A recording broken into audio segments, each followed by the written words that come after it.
Hello everybody, and welcome back to another video. In today's video, we'll be taking a look at a state that I think is very underratedly beginning to fade from its swing state status. I know this is certainly going to be a video that many of you are not expecting, especially because this state often is not floated in these types of conversations, but I'm here to say it. I think based on what I have seen the past few elections, that Nevada is on its way away from the swing state column and in a direction that is more favorable to the Republican Party. So good news for them. Before I get into today's video, I would encourage everyone to go check out the link I've put at the top of the description. I recently collaborated with creator On Point Politics. We talked about the 2028 election. We did a hypothetical matchup. So if you want more 2028 content or you want to check out his channel, feel free to click that link, give him a subscription, like the video, and let me know what you think. So with that being said, let's talk about Nevada.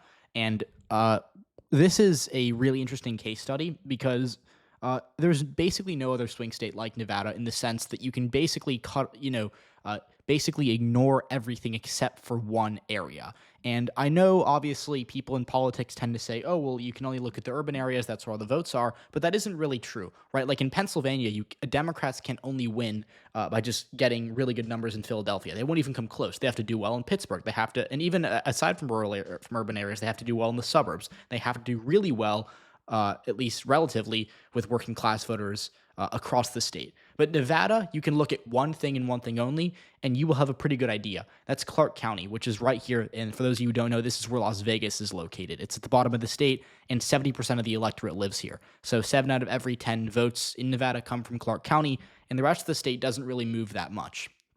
These red areas in the middle, these are called the cow counties. Very few people live here, but they're deeply Republican.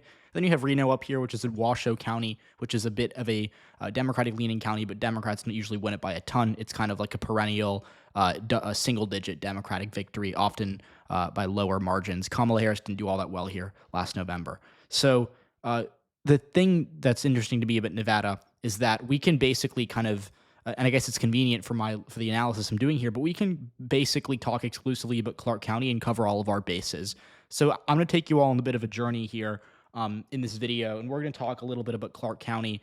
And before we get started with 2012, which is where we're going to go back to start out our journey, it's important to note that Clark County is very diverse. Obviously, you have a lot of white voters, a lot of Hispanic voters. Those are the two biggest demographics. You also have a pretty sizable Black and Asian electorate, which makes this one of the most diverse metro areas in the country, right? Often what we've seen is that other metro areas, politically, for example, right, there's some cities where there aren't, very big Asian populations, so there aren't very big Hispanic populations. It's mostly white voters or Black voters. Las Vegas, Clark County, you have a lot of everything, and you have to do well with a number of different constituencies to win the county. So without further ado, we're going to go back and look at 2012, and we're going to, take a few notes here. I guess I'm going to. You don't really need to. But basically, what you can see here is that Barack Obama, when he won Nevada by 6.7%, or I think it was 6.6% in 2024 or in 2012, not 2024. He won Clark County by under 15. It was a 14.5 point margin of victory, and he got a vote net. He won the county by just under 100. It was like 99,000 votes. And so Clark County, he won it by, let's say, 15. He won statewide he won it by 14.5. He won statewide by 6.5. And then you go to 2016, where Hillary Clinton, despite the fact that she did not do that well relative to Obama in most states, she did hold on in Nevada, despite the fact that it was widely considered to be a swing state. This was one of her better performances in that election. And she did this because even though she did a bit worse in Clark County than Obama, she won it by enough, right? She won it by still 82,000 votes, only 17,000 less than Barack Obama had 4 years prior. And what you can notice here is that Clark County moved. It went from Obama winning it by 14.5 to Hillary Clinton winning it by around 10.7. So let's say it got, right, around 4 points redder. The state of Nevada went from being Obama plus 6.5 to Clinton plus 2.4, or 6.6. So basically, both Clark and Nevada shifted the same amount. They both got 4 points redder. And so you can kind of see how Clark kind of drags the rest of the state with it, because as Clark moves, so does the state. And Hillary Clinton did worse than Obama and Clark, but she did well enough to hold on to the state. And for our purposes here, this was good enough. So, and again, that's despite the fact she did a lot worse than Obama in some of these rural cow counties, by the way. And then you go to 2020. in 2020 is interesting because it kind of bucks the trend here because Biden did a lot better than Hillary Clinton in Washoe County and in some other areas up here, which softened the blow a little bit. But he actually did worse in Clark County. And this was at the time noticed by a lot of people, including, I think I talked about this back then when the channel was a lot smaller. But broadly speaking, this was not a good performance at all for Joe Biden. He won that election. He did better than Hillary Clinton in the majority of places in the country, just by virtue of the fact that he'd flipped the whole country. He'd won the presidency while she did not. But he did 2 points worse in Clark County. And a big part of that was because of his slippage with Hispanic voters, which we're going to talk about in a second here too. But before we get into that, what I want you to notice is that even though Biden slipped a little bit in Clark County, he was able to win Nevada by basically an identical margin to Hillary Clinton. I think maybe like less than 0.1% less, so not very much. And that kind of masked it for Democrats. But then if we come to the present here in 2024, we saw that even though Kamala Harris did only marginally worse than Biden in these rural counties, she did a bit worse in Washoe. But she only relative to Biden, she only did 9,000 votes worse. So it wasn't horrible. It certainly didn't cost her the state when she lost the state by 46,000. The big problem that she had was, predictably, where most of the people live, Clark County. She won it by 2%. She didn't even crack 51% of the vote here as a Democrat in a pretty blue county. And this was a 27,000 vote margin of victory for her.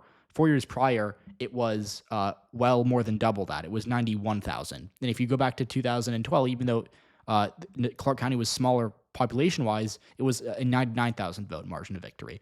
So overall, Clark County has been really concerning for Democrats. Basically, in every election, it's been trending away from them, going back to 2012 with Obama on the ballot. And when you have the majority of the population living here, Democrats just found out what happens when you lose support. They kept bleeding, and then eventually it cost them the state. Donald Trump won the state by 46,000 votes. If you give Kamala Harris, right, she won Clark County by 27,000 votes. Biden won it by, he won it by 91,000 votes. That's a gap of I don't know, 64,000 votes. So if you give Harris another 64,000 votes, that's enough for her to win the state. So really important stuff going on here. But I don't think it's going to get better for Democrats. I think Republicans are in the stronger position at this point. And I say that because the makeup of Clark County is really, really good for them demographically. The GOP, think of where they're making the most of their gains, with working class voters pretty much across all races. In 2016, it was kind of like the white working class propelled Trump to victory. In 2024, Trump won not because he did so much better with white working class. He kind of held steady with them, but because he did a lot better with the Hispanic working class and to a lesser extent the Asian working class. So in Clark County, that manifested pretty clearly where if you look at the 2024 CNN exit polls, Donald Trump outright won a Hispanic voter. They have it as Latino, which constitutes a fifth of the electorate. He outright won Hispanic voters in Nevada by 2%. And then if you go back to 2020, when Biden was on the ticket, Hispanic voters were Democrat by 26%. So, it's important to note that exit polls can be wrong, but directionally, that's a 28-point shift in the favor of Trump in just 4 years. 4 years, 28% better. And so that's a pretty substantial thing. And in Clark County, I guess it isn't surprising that when we have a county where Democrats have relied for so long on Hispanic voters coming out in big numbers for them, when you have slippage like we've been seeing in the Trump era, it will cost you a lot of votes. And this isn't unique to Nevada.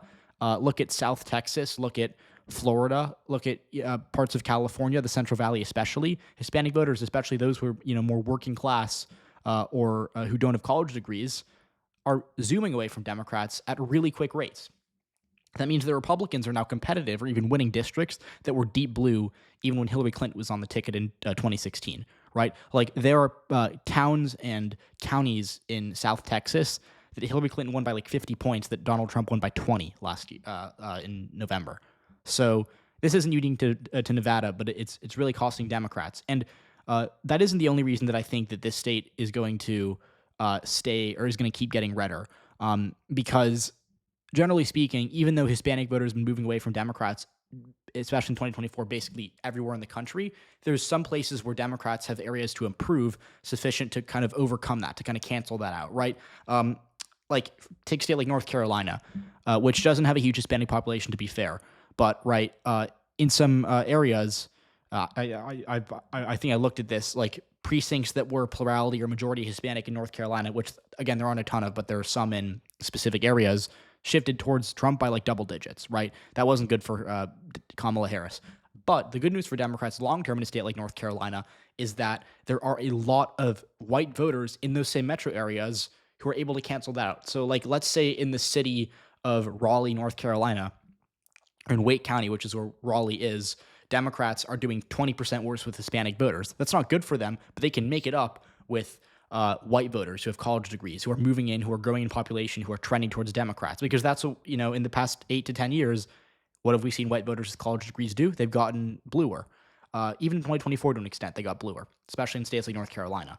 And so there's room for Democrats to say, okay, well, we've kind of taken a blow in this regard, but we can make it up mathematically because there's people that we can flip votes from, right? In Nevada, you do not have that same level of like a demographic advantage because in Clark County, unlike parts of the country like I don't know the Research Triangle, North Carolina, or Atlanta, Georgia, or even Austin, Texas, right, is a lesser example of this. But you don't have a lot of white, college-educated, affluent professionals moving in.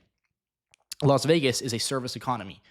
You have a lot of people, and this is more to like understand like the culture of a region. You have a lot of people who are moving in who are working service jobs, who maybe are getting good pay but don't have college degrees. And I'm not saying that to be like, get a college degree, don't get a college degree. I'm just saying demographically, if you have a college degree, it's a lot easier for Democrats to win your vote, especially in this era of politics. And so in North Carolina, in the Research Triangle, those voters have been moving towards Democrats, and Democrats have a lot of room to grow with them. In Clark County, Nevada, there are not a lot of those voters. So Democrats will keep losing Hispanic voters, as they've been doing for the, pretty, I'd say almost like linearly for the past 6 years. And obviously that'll hurt them in Clark County.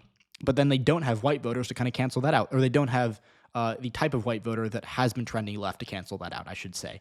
There are obviously a lot of white voters Democrats could in theory win over, but demographically with what's been happening, those voters do not seem to be trending towards Democrats.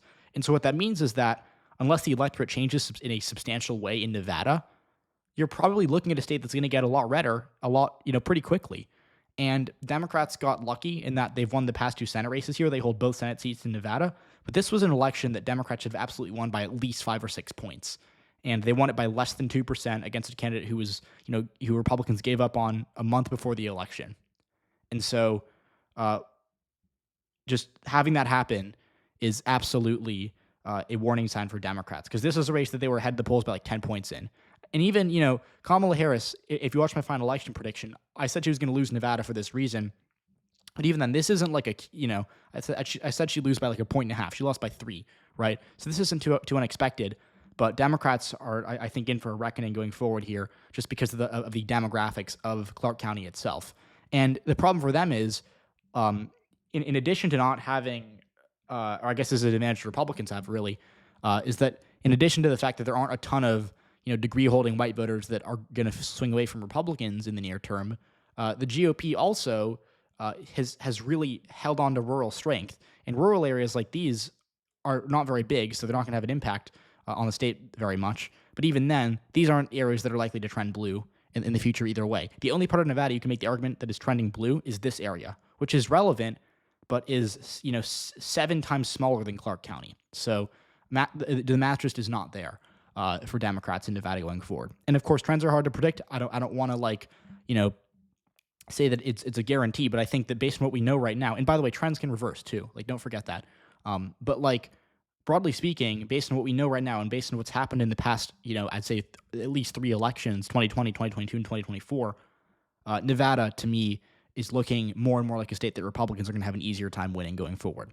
So please let me know what you think. Let me know if you agree or disagree. I know some people aren't going to like this very much, especially because Nevada does still have 2 Democratic senators, but it's an interesting thing to think about. So thanks for watching, and I will see you all next time.